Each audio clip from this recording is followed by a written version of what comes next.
Bonjour tout le monde et bienvenue sur Alform. Donc pour une nouvelle vidéo, toujours pour la partie introduction protocole BGP. Donc là pour cette partie, on va parler des relations de voisinage BGP. Alors, donc on va commencer par une introduction et on va finir par les états d'une connexion. Donc c'est ce qui nous intéresse pour cette vidéo. Donc c'est de parler des différents états de connexion. Alors déjà, pour établir une relation de voisinage BGP entre deux routeurs, il faut la configurer manuellement. Donc ce qui n'est pas le cas pour les autres protocoles de routage.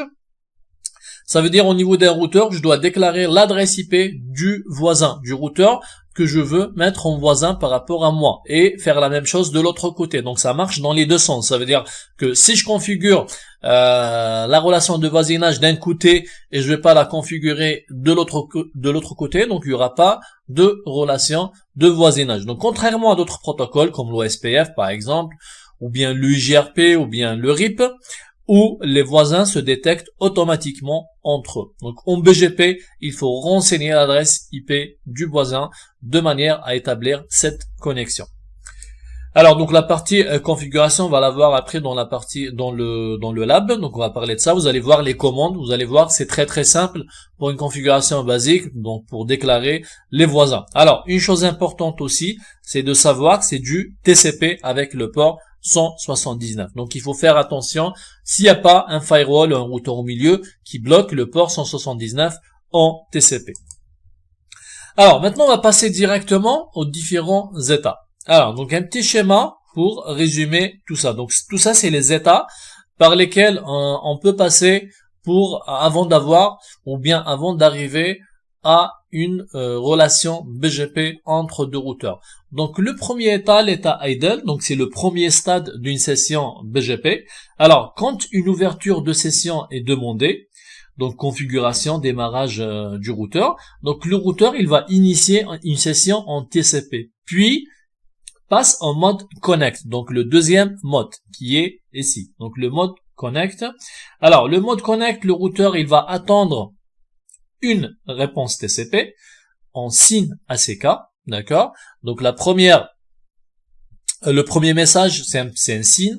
Après la réponse, donc il va attendre un signe avec un accusé de réception du voisin ou une demande d'établissement de connexion en TCP. Alors donc les deux routeurs vont vouloir bien sûr établir une session en même temps. Une seule session sera conservée. Donc celle initiée par le routeur avec le plus haut AD. Le plus haut AD, ça veut dire quoi? C'est l'adresse IP du routeur. Donc celui qui a l'AD le plus haut, c'est lui. Donc c'est la session initiée par le routeur qui a l'ID le plus élevé, c'est cette session qui va être prise en compte. D'accord? Pourquoi? Parce qu'au final, il y aura deux sessions. Donc une session demandée par le routeur numéro 1 et une session demandée par le routeur numéro 2. Donc celui qui a l'ID le plus élevé, donc la session qui va être conservée. Alors, donc il y aura un routeur chef de cette relation de voisinage. Quand la session est établie, donc on envoie le message open et on passe en mode sent. Donc on passe à ce mode. Alors, ce mode, donc plutôt avant de parler du mode open sent, on va parler du mode actif qui est facultatif. Ça veut dire qu'on n'est pas forcément obligé de passer par ce mode. Donc on peut passer directement du mode actif vers le mode open set. Alors le mode actif, donc qui est facultatif, la tentative de connexion avec le voisin, par exemple, a échoué. Donc après un timeout, par exemple, il y a beaucoup de trafic qui circule et on reçoit pas des paquets BGP, on a dépassé le timeout. Donc le routeur, il fait une nouvelle tentative. En cas d'échec, donc il retombe en mode idle, ça veut dire qu'il va suivre ce chemin. Donc il revient en mode idle. Alors en cas de succès, donc on passe en mode open sent directement sans passer par le mode actif. Donc ce statut n'est donc atteint qu'en cas d'échec en mode connect. Alors, donc on arrive maintenant au mode ou bien à l'état open sent. Donc le message open a été envoyé. Il contient plusieurs informations. Donc la version du BGP, l'ID du routeur, le numéro de l'AS, le hold down timer. Le hold down timer, ça veut dire le temps que le routeur va attendre va attendre au maximum s'il reçoit pas de paquet à partir de son voisin, donc il va clearer ou bien il va fermer la session BGP. Donc à la réception du message open du voisin, si tout va bien, donc le routeur envoie un keep live et passe en open confirm, donc le 5e état. Alors l'open confirm attend juste le keep live du voisin avant de passer en mode established. Donc une fois on arrive à ce mode established, ça veut dire quoi? Ça veut dire qu'on a la session BGP qui est app. Donc c'est le dernier état.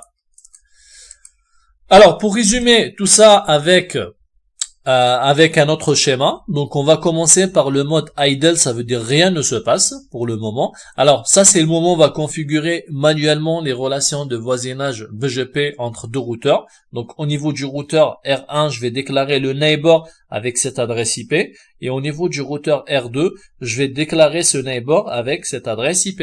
Alors le mode 3, donc l'idle, initiation d'une connexion TCP. Donc initiation dans les deux sens, bien sûr, parce que la configuration on l'a fait au niveau des deux routeurs. Donc du coup, premier routeur il va initier une session en TCP, et bien sûr le deuxième routeur il va faire la même chose. Alors on arrive au mode connect. Donc là par contre il y aura un accusé de réception, puisque le premier a initié une session et le deuxième a initié une session. Donc après le TCP SYN, donc il y a toujours un TCP SYN ACK, ça veut dire un accusé de réception. Alors, on arrive au mode 5, donc le mode connect.